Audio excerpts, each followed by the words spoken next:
Is answering questions about why he didn't want to stay in a city, and it's not OKC. KD opens up about why he didn't want to return to his hometown of D.C., telling the Washington Post this. I was like, I'm trying to build a second part of my life as a man living in a different part of the country, just trying to do different things. I did everything I was supposed to do in the D.C., Maryland, Virginia area, I felt.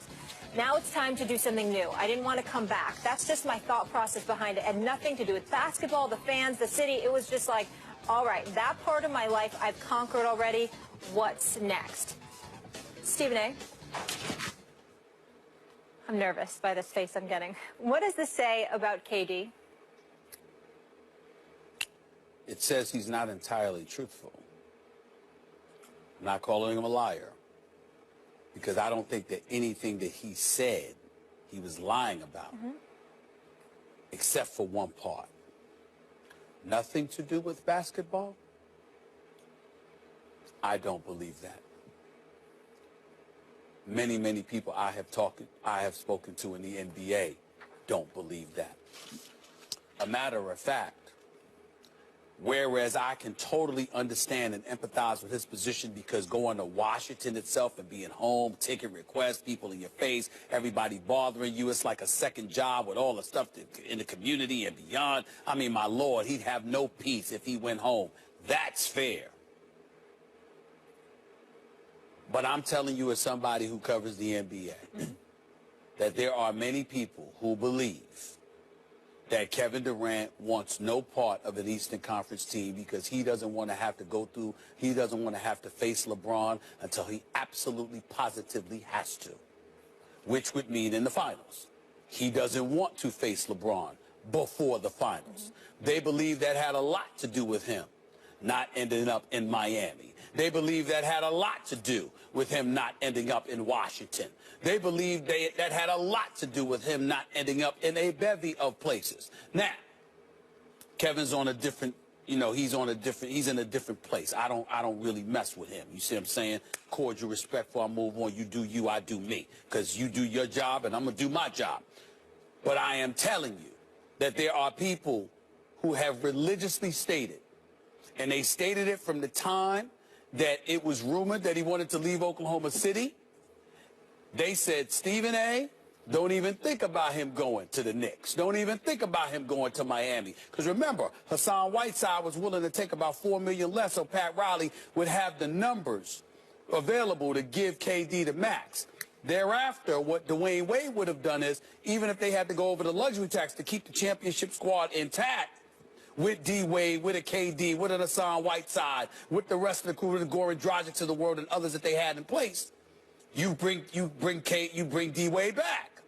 But in the end, they said it ain't happening, Stephen A., because LeBron's in the Eastern Conference. And KD don't want to deal with that until he absolutely positively has to. That is what they said. So him saying that it had nothing to do with basketball, all I'm going to say is this. I'm not going to call the man a liar. I'm going to tell you that very few people believe that. It had nothing to do with basketball. We're going to have Triple G on later. You think middleweights are rushing to get in the ring with him? Same thing with LeBron James in the NBA. LeBron James is a balance of power player. Wherever he is, they're going to the finals. Kevin Durant's not quite that. No one's really quite that except LeBron. And Kevin Durant's on a damn good team for a number of years. They went to one finals. One. With Westbrook. And before Harden and Ibaka all coming up and already quite good. So it's not the same thing, and I get that when you say, I don't believe it's not something to do with basketball, although I wonder if the Golden State Warriors were instead playing in Washington, might he have joined that team because he would have felt like that's the best basketball team I can join. This is how sick LeBron is. This is how much better he is than everyone else. Even with KD joining the Warriors, a lot of people are going to take the Cavs to repeat. With KD joining a 73-win team. We were just talking about a commercial break. Absolutely. Because LeBron James, as you say about Aaron Rodgers, is a bad man. I get that. Now let's talk specifically, though, about him, what he said about not going back home, essentially. I think that displayed a lot of maturity on his part, actually. I agree. That's the kind of decision that a mid-20-something kid, young man, who's already had some life experience, obviously, more than most, doesn't often make a decision that mature, that chapter of his life is closed. He wants to go on and experience new things and conquer new worlds. I felt that showed maturity on KD's part. Now, as for the kind of vitriol directed in KD's direction, not at LeBron James's direction. LeBron James, as you mentioned to me earlier today, he went home again, didn't he? KD chose not to go home, but there's a difference. LeBron, the first time he got to make a choice, forced his way out of town.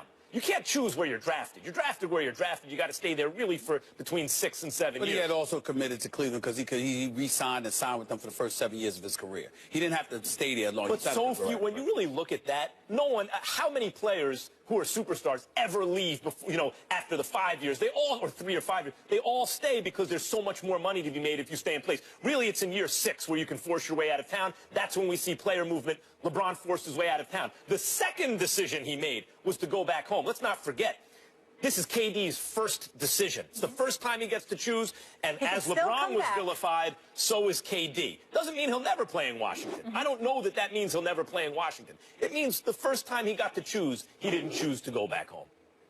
Let me tell you something. First of all, let's be clear about something. KD's a bad boy. Averaging against LeBron, he's averaged 29. On 49% shooting, if I remember correctly. LeBron has also averaged 29 on 52% shooting. But LeBron's record against him is 18-5 in those 23 games that they've played against each other. That's pretty dominant. And it was better than that before the Golden State Warriors smoked Cleveland on January 16th. Now, I will tell you right now, the Golden State Warriors in that comfort zone they've been enjoying for most of the season, it got significantly tighter with the acquisition of Darren Williams, the elevation of Derek Williams coming off the Cavaliers bench. Had a nice game last night. I loved what I saw from him last night. I love what I'm seeing from him, period. Derek Williams did a good job with the Knicks last year. The brother can play. And then you also got the possibility that Andrew Bogut may choose the Cleveland Cavaliers to come to. What I am saying by saying that is that if that happens, the LeBron may very well be standing in KD's way again, but at least it would be in the finals. And if let's face reality, KD didn't go to Golden State because he wanted to have a good time. KD didn't go to the state because he liked the food in San Francisco. KD went up in there because KD's trying to get himself a chip as soon as he possibly can because he knows that's the one mark against his illustrious career. It's just that simple. But who's the impediment to that success? The same dude that knocked him out 4 years ago or so. That's LeBron James. And so you got people talking about how you don't want no parts of LeBron James until he absolutely has to have that, and that's why he's But can't he go and get a chip there, and then ultimately, if he chooses to, come back to Washington and try to do the same thing? Which is why I said to you, I do believe he's being mature and very honest and forthright when he talks about being home and all that comes with it. Yeah. Because that is a lot for certain players to handle. Because you go there, especially with a team like Washington that hasn't won a championship since 1979 or so, you don't want to go home and all of it is on your shoulders. Some people don't want that weight. And some people want to move around also. We've all moved around. KD is great. Well, he moves around for the money. Can we stop? Can we stop this once and for all? I just want to address this. I'm tired of folks in this business. Oh, we move around just like they move. Look, we move around to get paid. For opportunities, and that's what he's doing. We move around to get paid. He's getting paid wherever he goes. They're getting paid wherever they go. The stars of the NBA, maybe he wants to see the Golden Gate Bridge, check out Alcatraz, go to wine country. He's doing something new. He's KD is a great player. He's among the greatest ever at his position. Yes, he is. But he is a player in LeBron James's world. LeBron James's dominance over this era is so thorough, it informs the decisions other superstars make. The reason KD joined the Warriors, other than the point I bring up about I don't want to have to worry about who takes the last shot, alpha this with Westbrook and everything, whoever's the open man, that'll take, that's the way basketball is supposed to be played. They're doing that in Golden State. But the other thing is, and maybe this is the first thing, LeBron James has a crew in Cleveland. In order to overcome that, I, KD, need to join the greatest regular season team of all time that almost beat the Cavs. That's the only way I can deal with LeBron. And let's also highlight a reality that we don't want to get into. Like, for example, as great as I believe Melo is as an offensive player, he's not better than Kevin Durant. Right. Kevin Durant is better than Melo. But you know why you bring up the name Melo when you talk about a conversation like this? Because Melo wouldn't hesitate to go at LeBron. He don't care. KD, in the eyes of some people in NBA circles, cares a great deal and wants no part of that until he absolutely has to have that encounter. Melo does not care at all. Not this year. Well, he doesn't need to because he's never getting to the finals. And the finals appear to be getting a lot more intriguing as well, which is exciting for us as fans. I'm just talking about a cat where you give him the ball and it's like, look, that's the dude that's standing in your way. Melo is like, please. KD, well, KD, you can deny the ball a little bit physically. He's not as strong as Melo. Maybe we'll see that KD this year. When we come back, a Hall of Famer rips Terrell Owens in Randy